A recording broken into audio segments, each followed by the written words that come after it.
Hello, everyone. Thank you for tuning in. I am JayLee. This is JLeesCorner, and y'all can see this is a whole review. Okay, let's just get started. It is 3 o'clock in the morning. I did not mean to take this long, but I had to twist my damn hair up. That's why it's dark. It's nighttime, but hello. Okay, if you have not done so already, please take a moment to subscribe to my channel to become a whole JayBird. Honey, dun. Okay? Don't forget to like, comment, share, subscribe, hit the notification button. Follow me on IG, on Twitter. The name is on the screen somewhere. It's also in the description box. Always check the description box for everything you want to know. Okay, and let's get started. So, the couples, they're still on question mode. Okay, they're still asking these random questions, about things and having them all answered. So, the question up is, if one spouse cheats, should the other spouse be able to cheat to make it even? I'm like, that's a dumb question. That's a dumb question. I don't. We know that came from Jackie and Curtis or whatever, I'm guessing, but I'm like, girl, it just ain't too much. Damon, like, I don't think that will make it even. I also think it takes a lot of willpower and like a miracle from God to move past, infidelity or whatever. So I'm like, I think that's true. So Toya brings up how Eugene said when they first got married that if one of them cheated, they would work it out. And he said that was a long time ago. Okay, that was a long time ago, whatever. I don't know if I believe that now. I feel like if I'm married and my spouse cheats, I will be pissed. I can't say I would want a divorce. What I can say is you would have to leave the house. Okay, and it would take time to figure out what we want to do. And then depending on what kind of cheatation it was, that would determine how quickly I stop punching you in the throat. Okay? If it was a one-time thing and you were maybe drunk or something, maybe we can work it out, go to counseling or whatever to make sure it's not happening again. But I don't think a person who is a continual cheater and out here cheating with over and over again with other people, that can't be saved. That can't be saved. But I do believe if one person cheats one time with one person and that's it, and they tell me, now I find out, they tell me I can possibly work it out. But however, if you cheat again, we done. Period. Point blank. Because just saying. Anyway, Scott then brings up, he says something like either women don't cheat or women can cheat or some to that effect or whatever, to where contestants like, well, no, a woman wouldn't get caught. Now, that's true. Some women do not get caught, but some do. Okay, some do. Just like I don't agree with Scott saying how women wouldn't cheat or couldn't cheat or whatever. I don't fully believe that all women don't get caught. Some women do get caught, some women do cheat. It is what it is. Heavenly say, well, that's because we think 3 steps ahead. Okay, I could cheat, I wouldn't cheat, but I could because men don't think like us, and that's true. But some men don't get caught. So I'm like, we smarter than men. No, there are men who, Tiger Woods was having full-fledged hooker affairs with everybody from A to Z, and his wife did not know for a while. Okay, so people can't make it seem as if women are better cheaters than men or vice versa, because everyone has an example of an exception to their rule. Let's move on, okay? So we then see the next question is, would you agree to your spouse living in a different location? Now, Buffy husband, Dr. David says, at one point I was on the road so much or whatever, doing a lot of traveling, so we kind of were living apart or whatnot, but it was a lot of work to keep our relationship strong. Okay, strong. And Buffy brings up how he would come home every weekend to visit. Now, Scott said that's because they got kids. And he didn't say that as a dig. He just meant sometimes it's easier for one spouse to leave and it does not disrupt the household so much because it's just one other person. You don't have other children who notice that change, and that is what makes things different. So I agree with Scott was saying. It may be easier for just a husband and a wife to have to live separately for some time, but it's not that easy if you and your wife have to live separately and you got 3 kids. That's just a bit different. I'm just saying, because I do feel like if Scott left Contessa to be a single mom while he off somewhere, living somewhere else, doing whatever else, she would have a hard time with that. That's just what I think or whatever. So the next question was, what if your spouse yells at you in public? Now, Scott got that question, okay? And, he was like, well, I'm not that much of a yeller. Okay, most of the time it's the women that yell. You know what I'm saying? And the women gonna look like who? Oh, women yell? Yes, we do. Especially you heifers. Okay, you heifers. Every episode is yelling at each other. This may be the only episode where the women were not yelling at each other. The only one. But I'm pretty sure next week I'll be back to yelling. I'm just saying. Anyway, contestant, so you said that you never yell? And he said, I'm not saying I never. I'm not saying that. No, not at all. Oh, yeah, because, when he yells at me, I just walk away. You know what I'm saying? I walk away to avoid, escalating the situation or whatever. I leave, you're supposed to leave somebody, you leave them standing there looking foolish.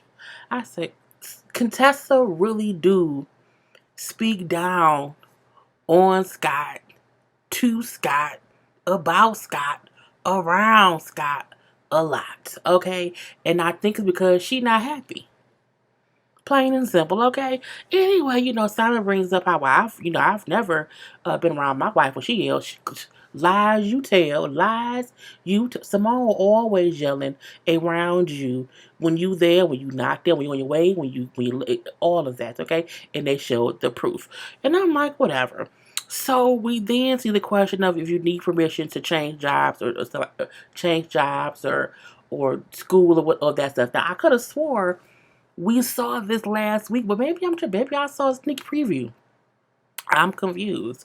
Contessa brings up how, that's mainly something for women to have to ask permission to do stuff or have to, talk it out with their husband. When the husband do stuff, the women, for the most part, are asked or are expected to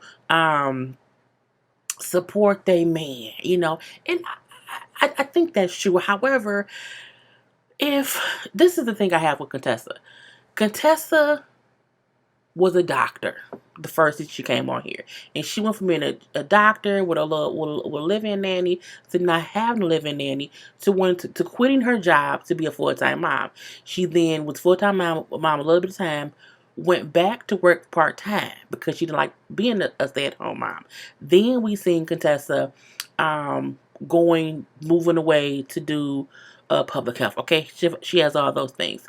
It's the difference between you doing things that literally mess up the money in your home versus if Dr. Damon was an ER doctor and he went from being an ER doctor to owning his own practice. That's different than anything else.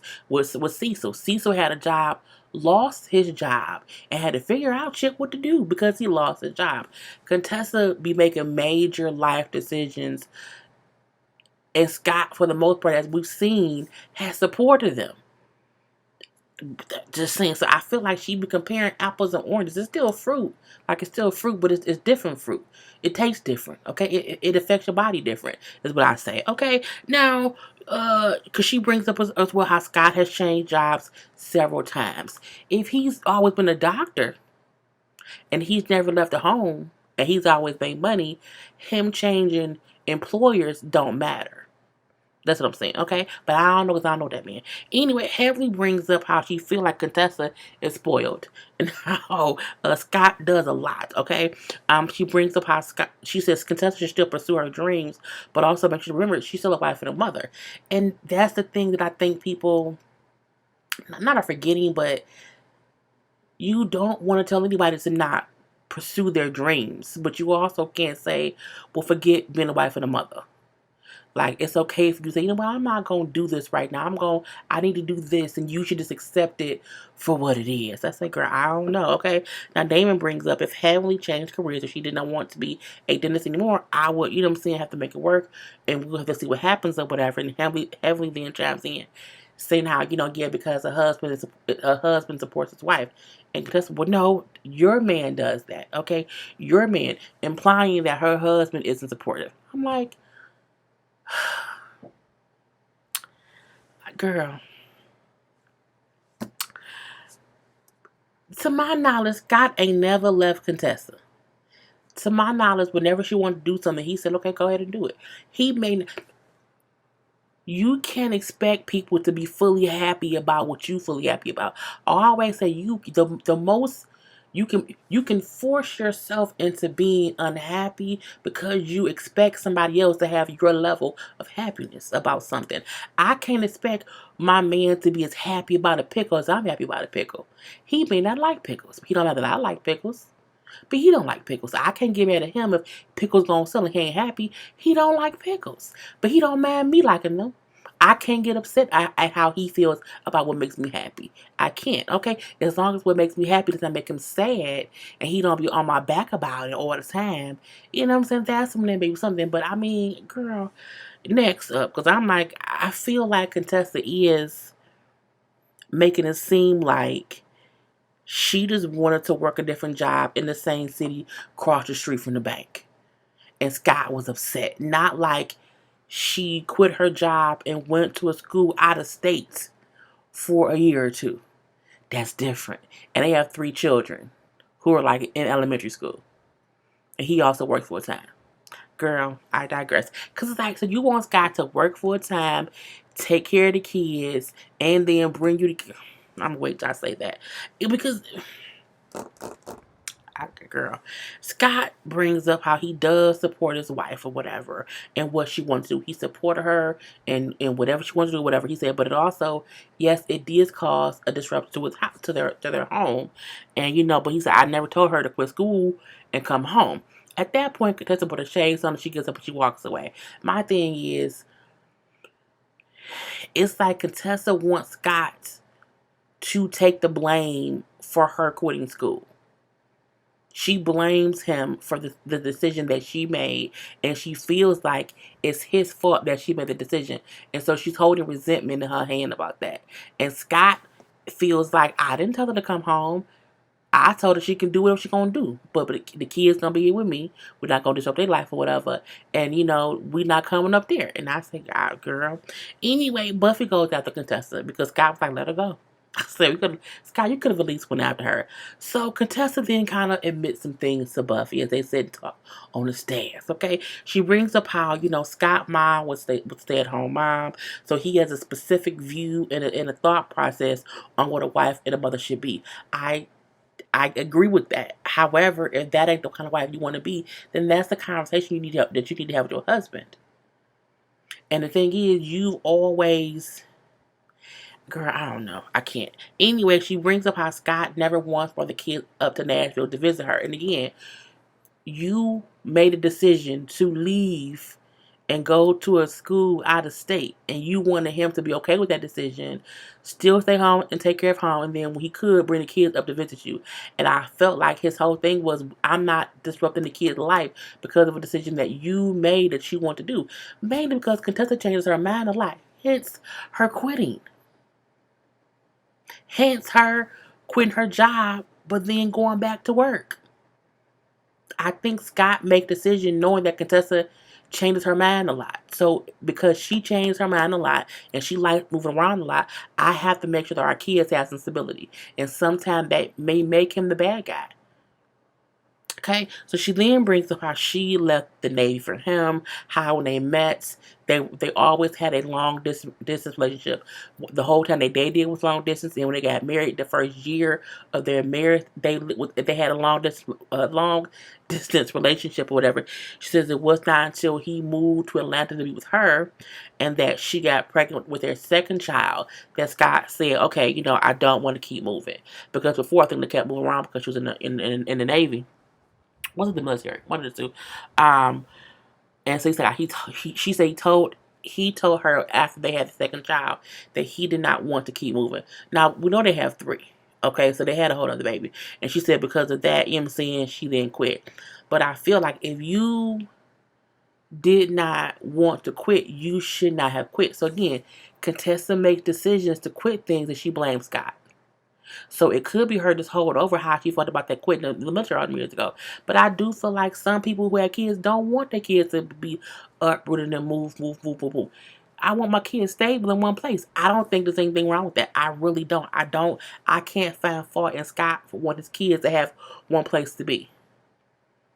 So then they have, that one place memory. Just saying. But some people different. Buffy tells her how, you need to tell Scott this stuff because, his version of support, it may not be what you need and he may not know what he doing don't work for you. And I said, girl, that's a whole gem. Okay, because again, Scott feel like I'm a good husband, I'm a good father, I support my family or whatever, and that could be what his version of support is. But if that is not what Contessa needs in her life, then she's going to feel unfulfilled. And that could be an issue. But if you don't tell him how you feel, then he won't know. Okay, I say, girl, at the table, Scott, like, look, I just wish she would have picked a program close to home. Again, I don't think Scott issue is she changed jobs. I think Scott issue is she picked a program out of state. I don't see an issue with having an issue with that. Just saying. Anyway, they tell like, Scott, you have two jobs.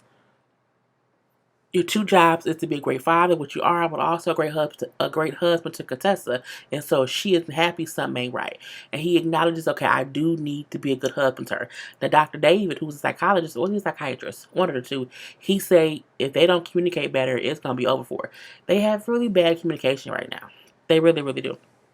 So we then see Cecil and Simone playing separate events. So one event for the guys, one for the girls. Okay, Simone is having a living single night to help Quad celebrate being single. Okay, and Cecil is playing dinner and then a surprise trip to the strip club. Now he's telling Simone that the surprise trip to the strip club is happening. Now Simone said, like, I don't mind them going to the strip club. I don't mind that. Because their trip could never compare to the paint and sip party that we had. Okay. Flashback to the naked man dancing and gyrating all over the married women. I said, girl, it was a lot going down right now. I'm thirsty, y'all. Hold on.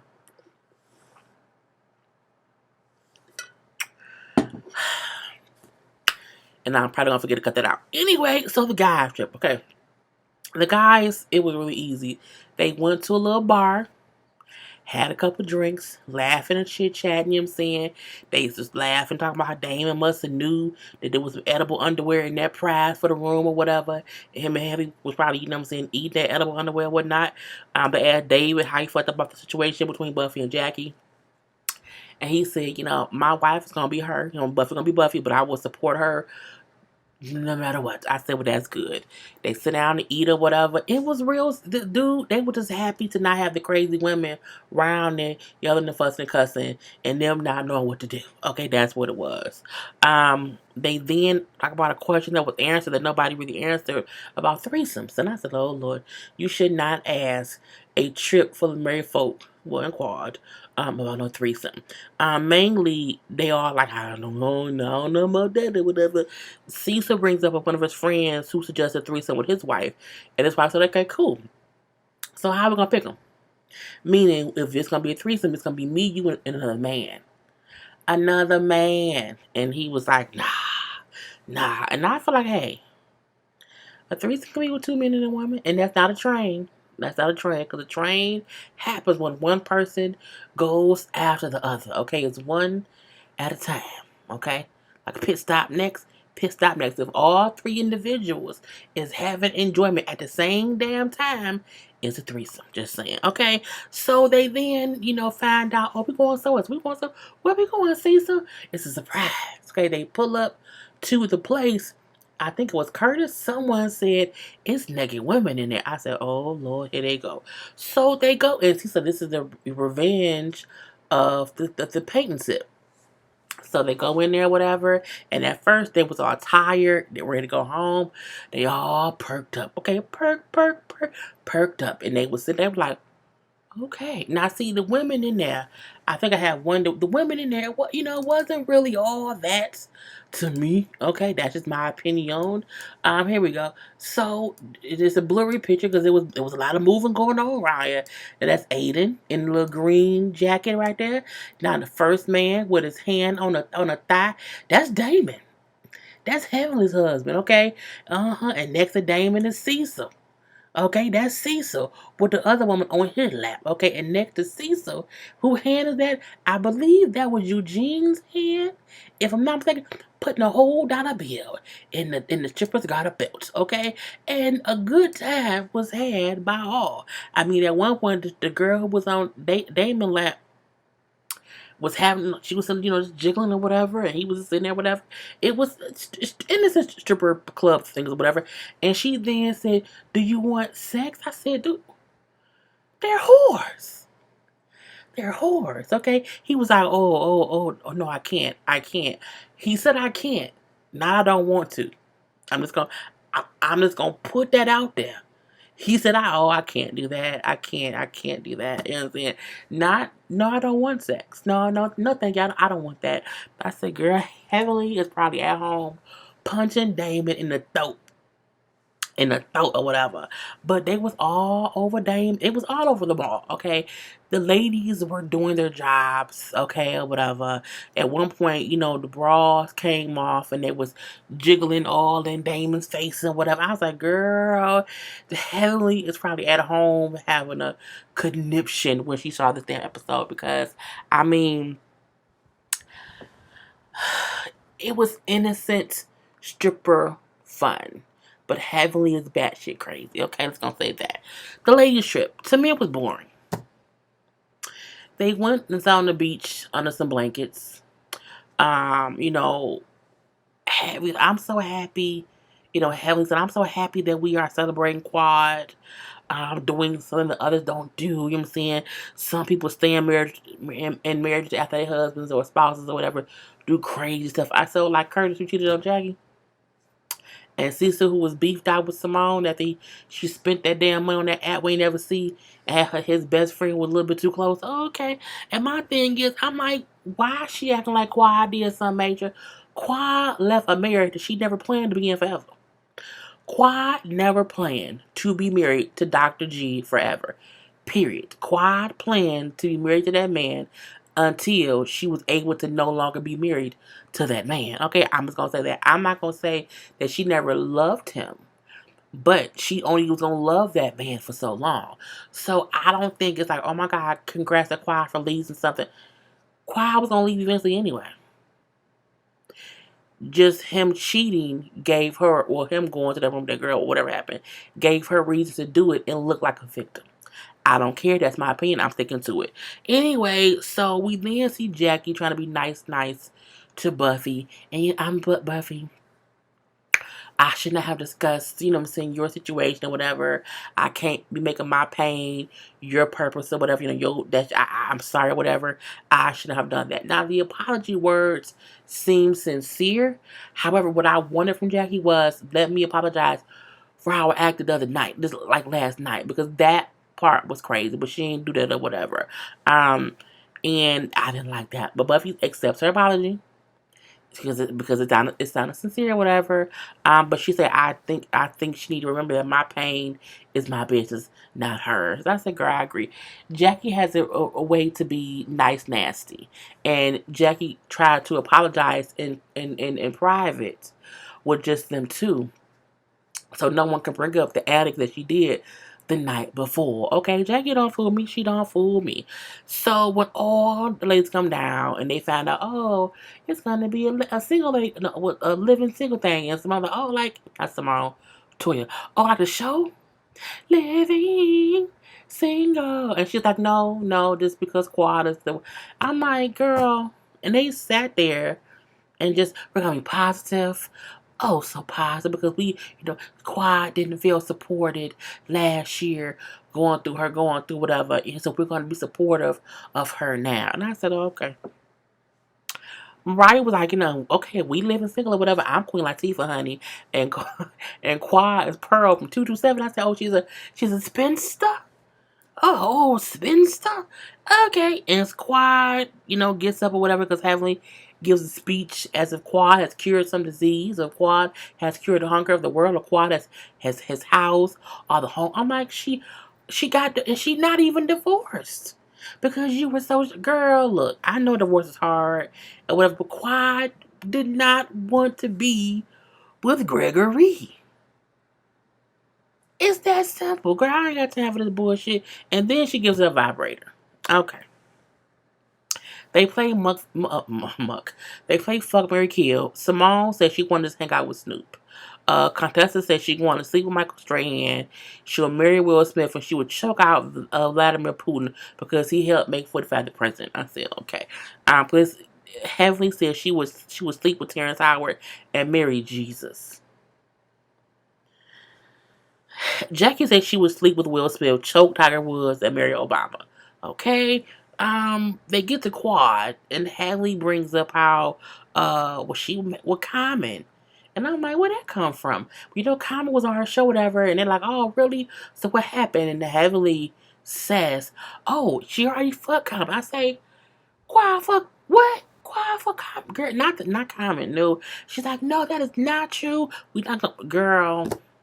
Quad said it ain't true, but Heavenly said it as if she was drunk and one supposed to say it, and she didn't care no more. So I don't know.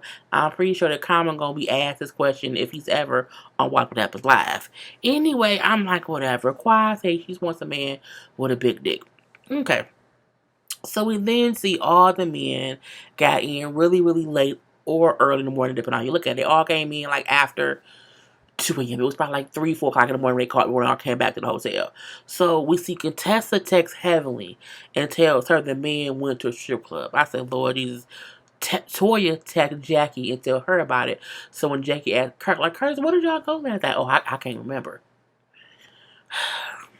Curtis, I think he said it jokingly because he knew why she was asking, but still, come on now, Curtis.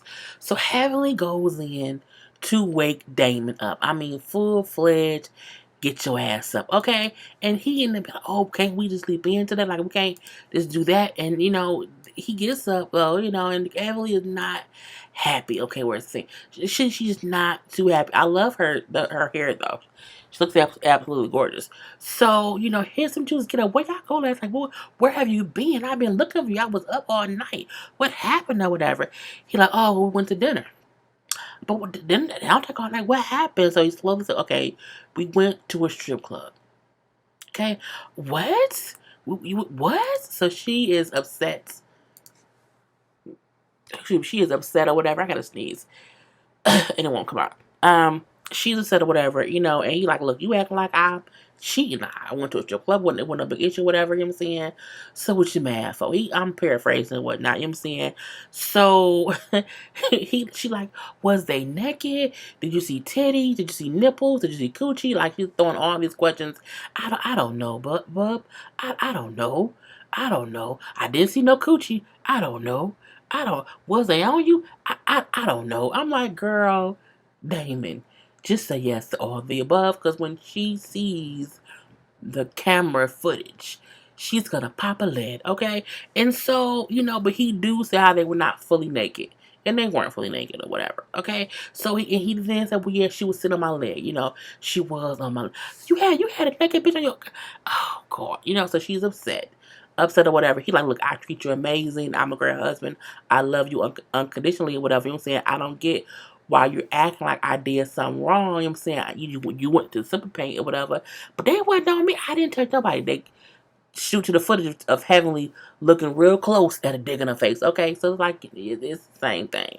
His thing was, you acting like I did. His thing was, you acting like I did something wrong, and I did not.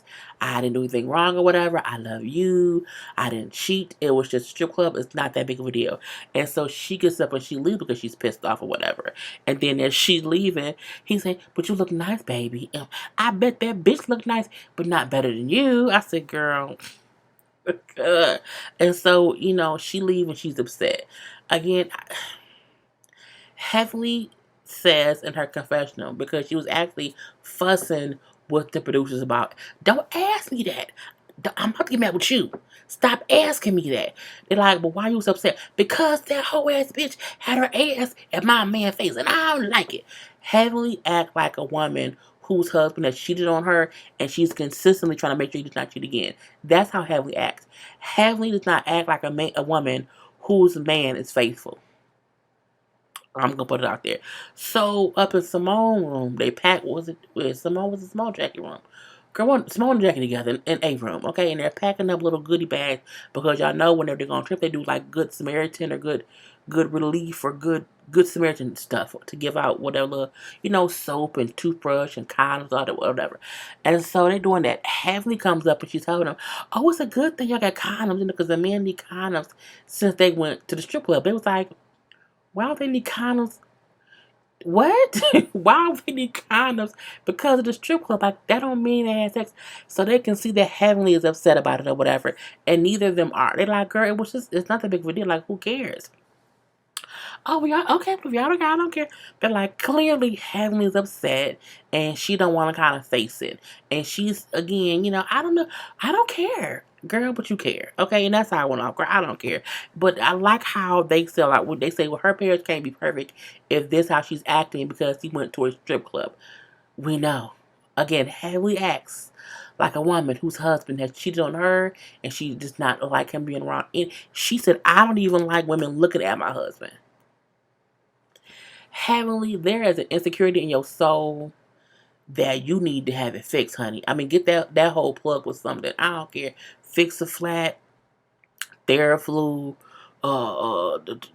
sugar water. I don't know. Okay, something. But that insecurity trait in you is ugly, and it don't make your husband look good because it makes it seem like he ain't all that, and you're trying to keep him away from doing something that he usually always do. And now with the whole episode, y'all, so I'm done. Peace.